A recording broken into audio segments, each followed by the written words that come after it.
point and the framing of this book?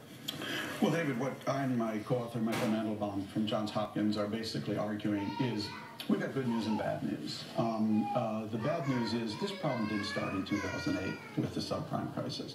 This problem, in our view, started at the end of the Cold War. The good news is there is a way out if we understand exactly where we are. I make 4 big points, basically. First of all, we made the worst mistake a country or species can make at the end of the Cold War. We misread our environment.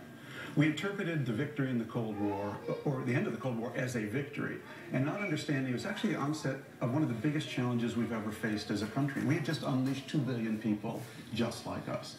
But the 90s turned out to be quite a party, thanks to the peace dividend, thanks to the massive productivity boost of the internet, and thanks, most importantly in many ways, to the collapse in oil prices, which was like a huge tax cut. Then that brings us into the 21st century. So really the 90s was like a 3,650-day victory parade for the United States. Start with the 2000s, 9/11, which we're going to talk to here. Tragically, 9/11 set us on a really bad course. We spent the last decade, in many ways necessarily, in many ways excessively, chasing the losers from globalization rather than the winners. And we made up for a lot of the fall behind there by basically injecting ourselves with steroids. Just as baseball players did it to hit home runs, we injected ourselves with credit steroids. You could use how